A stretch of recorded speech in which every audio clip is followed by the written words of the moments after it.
আসসালামু আলাইকুম। কাঁচা বাজারে আগুন লাগাইনা খবরে সবাইকে স্বাগত। আপনাদের সাথে আছি হাতিয়া নোয়াখালীর একমাত্র অটোবাস সাংবাদিক। শুরুতে শুনবেন শিরোনাম আর হাগল গোষ্ঠী সুয়ারি। যখন চাইলের দাম বাড়ি গেছে সবাই বলছে ভাতের বদল আলু খায়। এখন যখন আলুর দাম বাড়ি গেছে এবার আলুর বদল বালু খায়।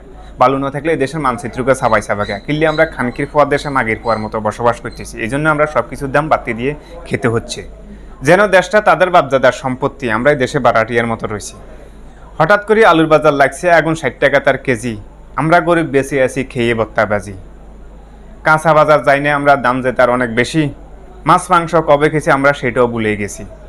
যেই বেগুন খেতাম না আমরা অ্যালার্জির বইয়ে ঘিনে, সেই বেগুন খেতে হচ্ছে 60 টাকা করে কিনে।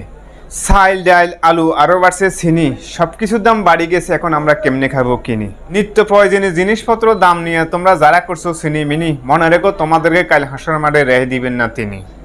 ভিডিওটা কিরকম হয়েছে বলবেন আমায় ভাই। সবাই মিলে আমার ভিডিওটা লাইক কমেন্ট শেয়ার করে যায়। হঠাৎ করে যখন আলুর দাম বাড়ি গেছে এদেশের বিশ্লেষকরা বলতেছে 1 কেজি আলুর জন্য 1 কাঠা জমি বিক্রি করে 1 কেজি আলুর দাম হচ্ছে না বলে আমাদেরকে জানিয়েছে। এবারে খেলাধুলার প্রসঙ্গ। ব্রাজিল বনার আর্জেন্টিনার সাফাররা যারা অন্য দেশের খেলা লই এদেশে লাফালাফি করতেছে, এই সমস্ত লোকগুলা যদি মাথার ব্রেন যদি ডাক্তার দিয়ে চেক করানো হয় তাহলে দেখা যাবে তাদের প্রত্যেকটা লোকের মাথার গিলু চলে গেছে পায়খানার দরজা বরাবর, যার কারণে তারা অন্য দেশের খেলা লই এদেশে লাফালাফি করতেছে এবং মারপিট করতেছে। এই সমস্ত লোকগুলা যদি পায়খানার দরজা থেকে ব্রেন মাথায় নিতে হয় তাহলে অবশ্যই ব্রাজিল বনার আর্জেন্টিনার সাপোর্ট বাদ দিতে হবে। সবশেষে আবহাওয়া। যে সমস্ত লোক সকল নিত্য প্রয়োজনীয় জিনিসপত্রের দাম নিয়ে সিনিমিনি করতেছ সেই সমস্ত লোক সকল উপর কাল হাসর মারে জাহান্নামের আগুন নিক্ষেপ করিতে থাকিবি।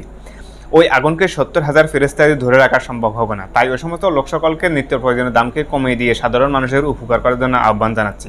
আজকের মতো খবর এখানে শেষ করছি। পরবর্তী খবর শোনার আমন্ত্রণ জানিয়ে আসসালামু আলাইকুম।